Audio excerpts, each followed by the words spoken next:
Hi there, I'm Ben Pearson. Welcome to the Tech World Human Skills Podcast.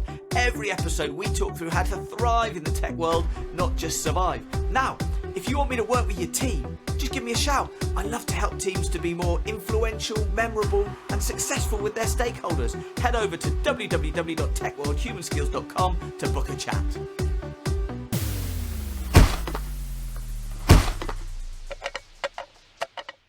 Hi everyone and welcome to the Tech World Human Skills Podcast. Thanks so much for listening. You know what? I was chatting to some listeners last night at an event, and you know what I love? Everyone had different favourite episodes, and I love that, and I love to hear how each episode resonates differently and speaks to people in unique ways. And today we have another amazing topic and guest. We are talking about imposter syndrome, something that affects loads of people. Now, our guest today is the head of growth at Ubertask Consulting, part of Devo team. But not only that, she recently featured on the Mashable list, the top 7 future tech power women of 2024. And yet, we're talking about imposter syndrome. So, please welcome to the show, Frances Nichols. Frances, it is lovely to have you with us. So nice to be here. Thank you, Ben. It is lovely to have you. And I wonder, for all of our listeners that probably haven't come across you before, could you introduce yourself? Yes, so my name's Frances. As Ben said, I'm the head of growth for Ubertask Consulting, now part of Devo team. We are the Amazon Web Services consulting business in the UK for Devo team, and we are a premier tier partner with AWS, working exclusively with them and their customers to support migrations, management, and then the optimization of their cloud environments. Brilliant. A little bit about my career, perhaps. I have been in tech my whole career. I've had various roles. I started as a business analyst, worked up through change consultancy, business consultancy, program management, so large program projects for Parliament, portfolio management. So a lot of peripheral roles, not technical, but supporting the delivery of organisational change powered by tech, essentially. Yeah, all the stuff that's helping tech actually have impact, because tech on its own does nothing, does it? It's all of these other, and that's what this podcast is all about. All of those things you need other than just your hardcore technical skills that help you succeed and thrive in tech. So we're going to be talking about imposter syndrome today. I wonder if we could start off by sort of framing that conversation.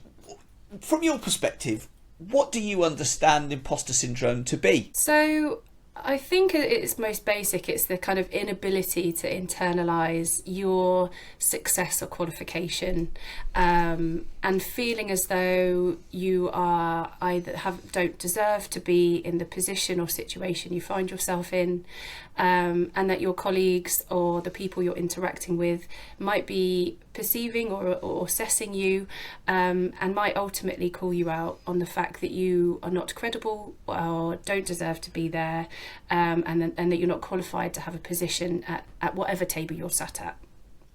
And it's quite, it seems to be quite a common thing. Is it something that you've experienced? Well, I know you've experienced it personally, but also is it something that you've come across as quite a common thing in the industry? Yeah, absolutely. I mean, I think I talk at a number of events around the sense of imposter syndrome, especially at kind of women's networks, things like that. I think there's a statistic I heard recently about at some point in your career, 70% of people at some point in their career will experience this feeling of imposter syndrome, which is quite staggering. And I think there will be varying extents to which people identify with it and experience it. But yeah, it is a common theme within leadership and in indeed any other roles. So it comes up quite frequently. So we all must be imposters, really. So, I wonder who the real people are.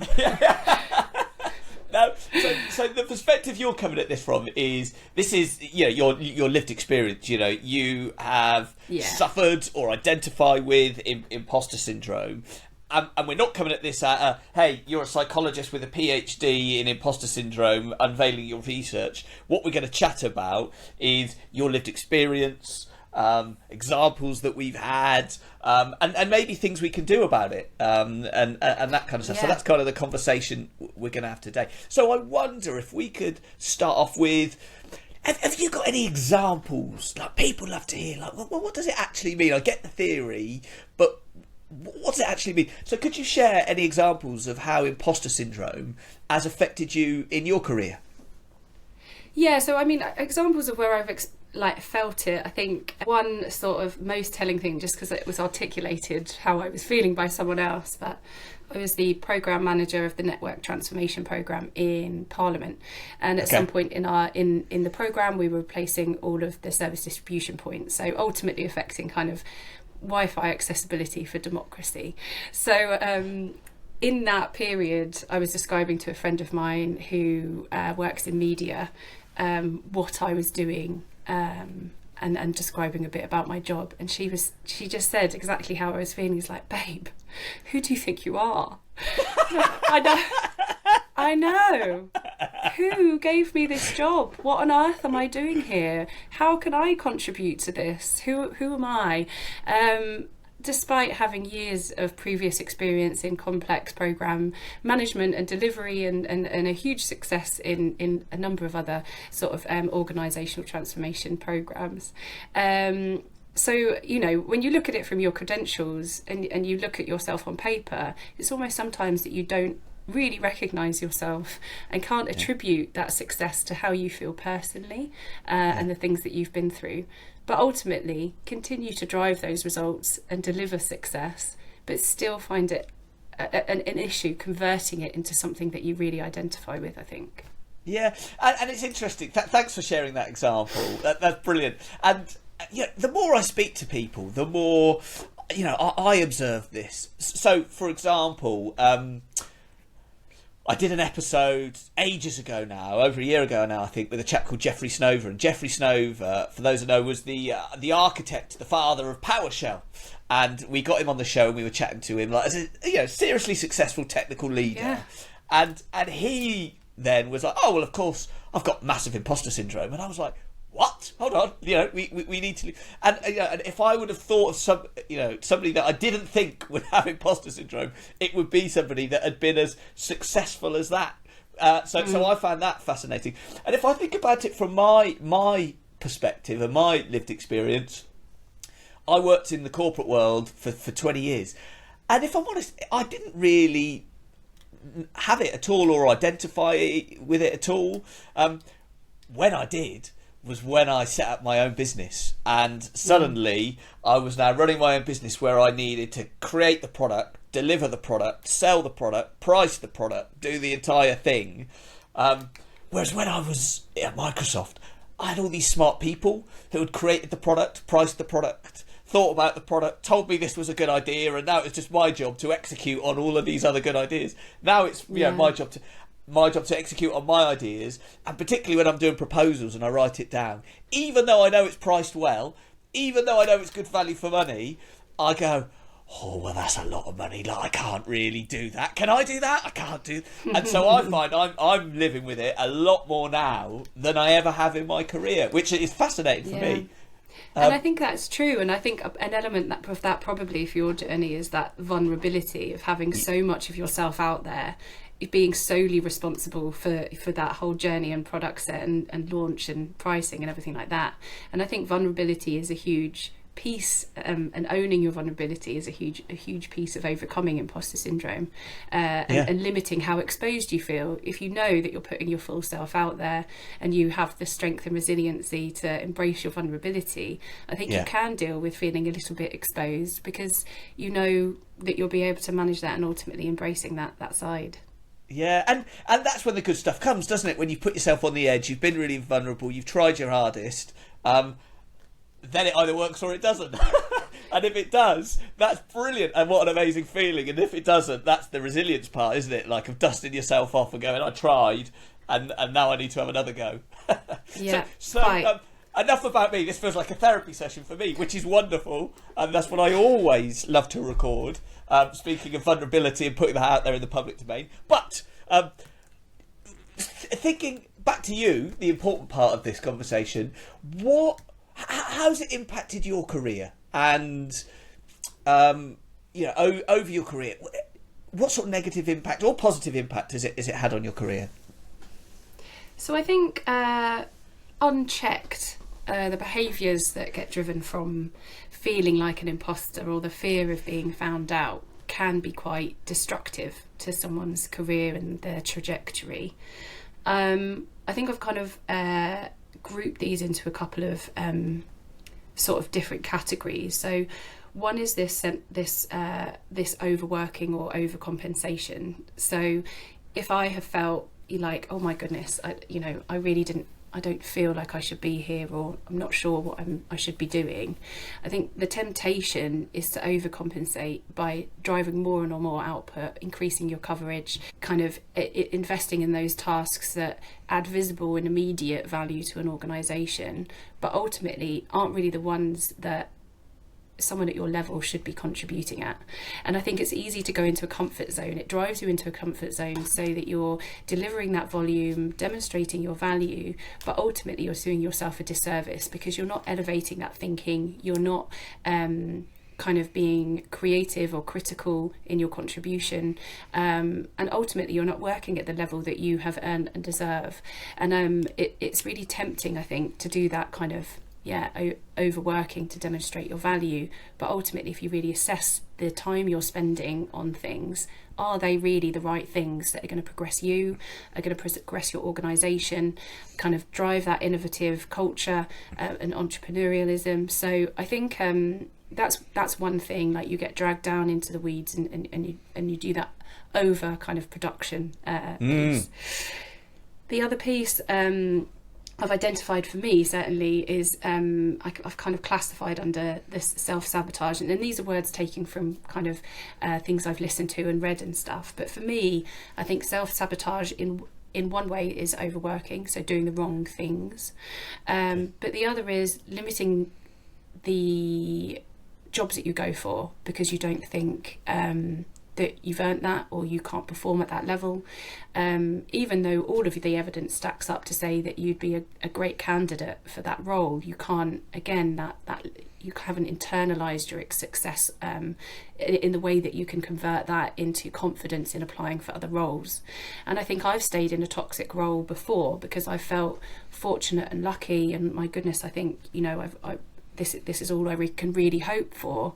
And then it takes something quite drastic to trigger you out of that thinking, being like, this isn't what I want to be doing, this isn't where my value sits, I could be giving so much more, and it kind of kicks you out of a rut. And but sometimes you need help to get there because you play it safe, you sit where you're comfortable, and I think it can be career inhibiting at its worst, for sure. And then how does that lead, I guess, from like an anxiety perspective? Does that lead to anxiety? Where does that lead? Yeah, I think it's an unfortunate sort of self-perpetuating cycle, but what's so kind of cruel about it is that we're driving these destructive behaviours based on what we think other people think of us. So it's not based in reality, it's not based in constructive feedback, you're not addressing things that are kind of will provide a positive outcome to your career.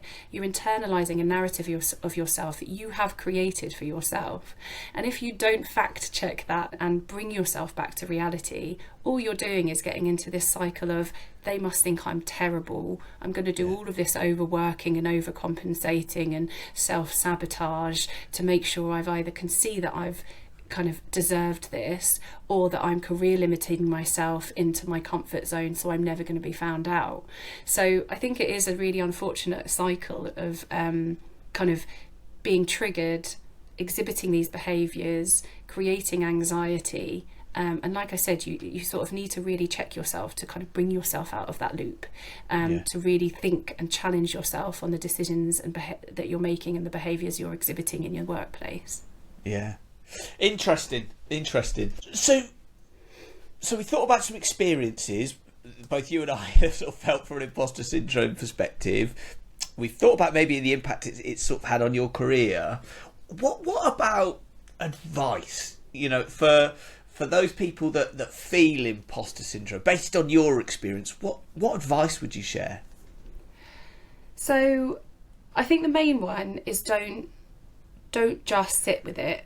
Don't accept that, that is how it is. Don't think that because you feel nervous or challenged that your perception of something is based in reality. So there's a couple of things I think you can do.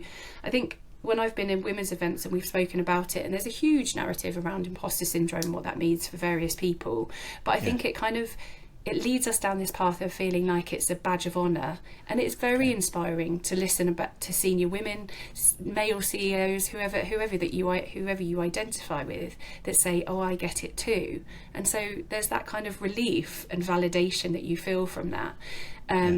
And you wear it like a badge of honour. It's like, oh, me too, I feel included. It feels inclusive and supportive. But that doesn't mean that you shouldn't kind of try and challenge the things that trigger this imposter syndrome, and like I said, those behaviours that it then drives you into perpetuating and leads to that inhibition. So yeah, challenge yourself on it, check yourself.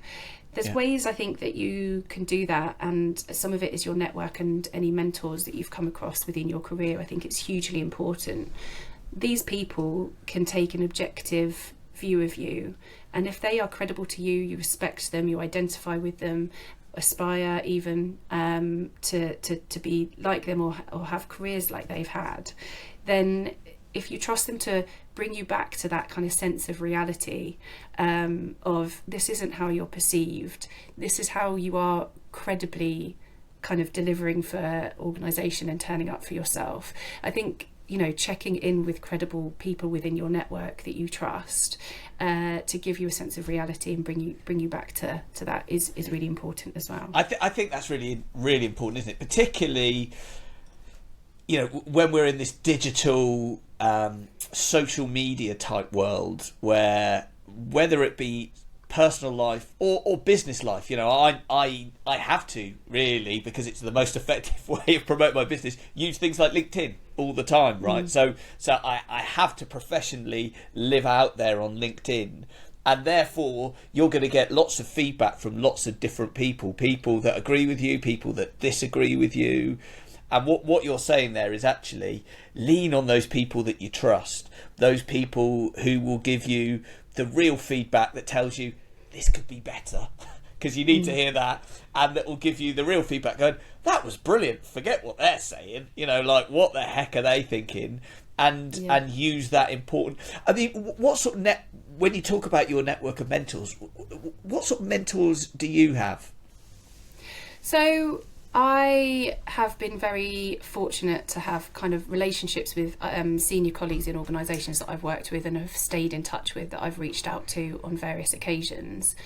I have also had the fortune of working with an executive coach as well, which is hugely beneficial. But I think the difference between having a network of mentors that you've worked with is that they can talk to you about how you come across. They can check, if you're sat with a perception of like, all of these people think I'm a fraud, I don't know what my contribution is, that was such a stupid question, why did I ask that? And they've been in the room with you, and their perception is actually everyone wanted to not ask that question, that people have been inspired by, facing some vulnerabilities and drawing important points out of the conversation in a room, that no one thinks you're a fraud because you've got that credible contribution you're making. So I think having people that you've worked with, that you keep in your network, that can speak and attest to what the perception is in the room, it challenges you constantly on, okay, that's not quite right, my perception of the situation is different to the reality, so I just need to keep checking in on this. Yeah, and it's nice to have those mentors, isn't it, from different walks of life, with different skill sets, that give you all of those sort of different perspectives, that don't think just like you or have got different experience as well. That really helps, doesn't it? Yeah, exactly. And hopefully people are moving into a far more diverse workforce. I think the diversity aspect is that actually I'm not there to be a technical specialist in a lot of rooms. It makes me feel exposed because sometimes I don't understand the technology. What I do understand is the business impact, the organisational impact, the opportunity, some of the challenges in getting that over the line. And you have to remind yourself that who are you in that room? What is your value? Why have you been brought into it? It's probably not because I'm a cloud expert, because I'm not. But the value I'm bringing to that room, and if you have selected and you've got a diversity, you lean on your teammates, you lean on your colleagues that have got that diverse skill set. But yeah.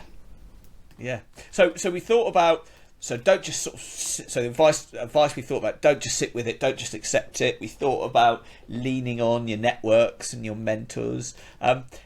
Any other tips and tricks that you'd share?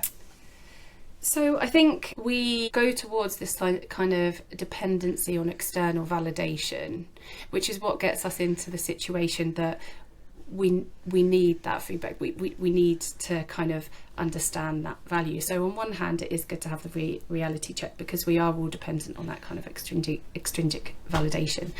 If you can think about getting to know yourself, getting to know your value set, getting to know what it is that you bring to each of the situations that you're in, really reflecting on that and what you want to be perceived for, then you can start thinking about the things that contribute to validating that and to internalising that a little bit more.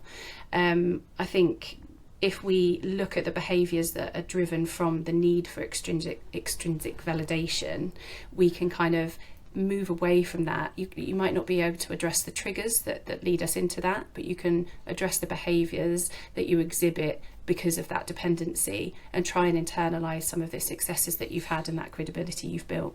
That idea of sort of self-awareness, I think, is really important, not only in that sort of imposter syndrome scenario, but also just sort of generally, if you're aware, well, actually I'm good at this, but I've got a bit of a weakness here.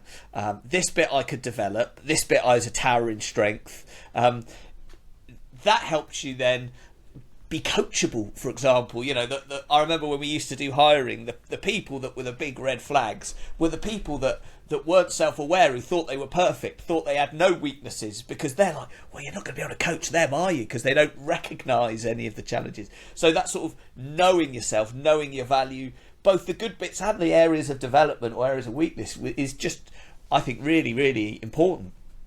Yeah, absolutely. I mean, you come across people sometimes that are on the other end of the thing. So if you've got a midpoint is reality, I think you go so far in one direction and you end up in imposter syndrome, and your perception is very different to reality. You do get other people that push out the other side, who have an overinflated sense of value and worth. They too are far away from reality, but what they have more of a disadvantage is that lack of self-awareness. Where actually I think people that go towards the self-doubt and imposter syndrome are much more closer to themselves. They're much more reflective, much more self-aware, and you can close that gap on reality and feel very kind of confident and fulfilled, I think. So there is something to be said about someone who overthinks the situation. And on the other side, they actually are imposter, because they're sat there going like, I'm amazing at this, but they haven't learnt any new technology or learnt any new approaches to anything for the last 10 years, and they're churning out the same thing, and you go, God, well, actually, we'd rather you weren't here, actually, because you don't know what you're talking about. It can be quite obstructive, Okay, so we've got this idea of getting to know yourself, and that's an important thing, as well as getting that validation externally. Any other tips and tricks that you'd share? So there's a lot around reframing, and I think it is really important to think about the element of reframing. For me, and there's tons out there about how to reframe the narrative, how to challenge yourself on different things. I think reframing for me, one thing is if you turn it on your head, or you were talking about a friend, show if someone. I can talk about myself and it's like, oh gosh, I'm just really not sure about this. If someone came at me and said, what are you even doing here? Like, excuse me, I've got 16 years of experience, and I can list all of the things that I can't internalise. I can say, look, this is what I'm doing here, and this is exactly how I'm going to contribute, and this is why this is going to be a success because of me. Yeah. But without being challenged, I don't know why, but sometimes we're stronger on the defensive. And so if you can hear yourself defend yourself, turn up for yourself, champion your experience, and just internalize even just a little bit of that, then that can be quite good. I think, you know, maybe we're, like I said, slightly stronger on the defensive, and we say all of the things that we should be able to champion for ourselves. And it's like if you were, you know, if I sat down the pub, you know, I've met up with a friend that I haven't seen for ages, sat down the pub having a drink, you know, having a chat, and you know, they're going, I'm just such a loser, I don't belong here, you know, I'm going to get found out, I don't know what I'm doing, I'm rubbish at this, I'm rubbish at that. As a friend, after I probably agreed and told him he is a loser, and we've had a bit of a laugh about it, then I'm like, yeah, but you're not really, are you? You know, like, you're really good at this, and you'd be nice, you'd be kind, you'd build people up. But we don't do that to ourselves, do we? We just have that internal dialogue, beating ourselves up, as opposed to being the friend down the pub or in the coffee shop or wherever it is that's actually building you up a little bit.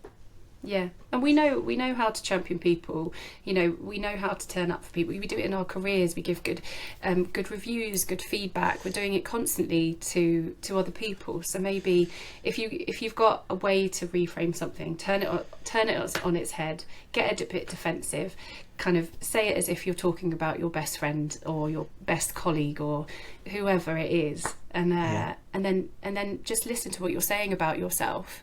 And think, oh, okay, well, maybe I'm getting a little bit closer to reality if I can internalise some of this. Brilliant. Well, Francis, I've just glanced at the clock and we are fast running out of time. So as we start to wrap up the episode, what would be key takeaways for people that are walking the dog, listening to this in the car, they've zoned out and they're just zoning back in now in the gym or whatever? What would be the key takeaways for everyone? Okay, just two. So, I mean, I am not on LinkedIn. You can find me, you can reach out if you'd like to, but I think really just be kind to yourself. We're all human beings. Your podcast kind of speaks to it. We are all trying to achieve good things for ourselves, our networks and our organisations.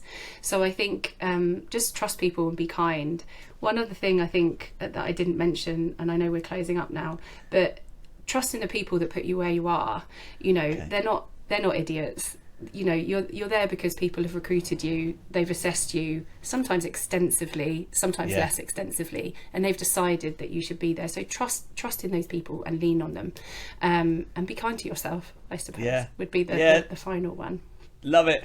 Well, thank you for that. I reflect on the last half an hour of us chatting. That statistic, 70% of people suffer or are affected by imposter syndrome. I think that, so it affects a lot of people. So if you are affected by it, you're not alone, and it affects people that maybe you wouldn't guess. So I think that's really interesting. And then some of the tips that you've given us there are about self-awareness, understanding yourself, being kind to yourself, but also getting feedback from trusted people around you that can tell you how it is. Really nice. And then this idea of sort of reframing it, that you should be there, not that you shouldn't be there. 100%. Really useful. So people can get hold of you if you've got any questions. People can get hold of you on LinkedIn. If it's helpful, yeah, fine. Just an expert of, expert imposter. More tips for keeping up the ruse. Yeah. And it's not lost to me that you feel like an imposter whilst on a podcast talking about imposter syndrome. So I imagine you. What a joke! Oh, brilliant! It's taking imposter syndrome to the next level. I think that one. But yeah. Well, I will pop your LinkedIn profile in the show notes so that people can connect with you. Francis, thank you so much. It has been such an interesting conversation. So thank you for taking the time to hear and be vulnerable and share the reality of what it's like, how it's affected you, and some tips that we can take away. So I just want to say, Francis, thank you so much for your time. Thank you, Ben. I really appreciate it. Thank you. Well, there we go. Thanks for listening. Remember, if the podcast is not enough for you and you want weekly tips delivered straight to your inbox, sign up for the Elevated You newsletter. Head over to www.techworldhumanskills.com to sign up. Oh, can you do me a favour? Could you subscribe to the podcast and rate the show? It really helps spread the word.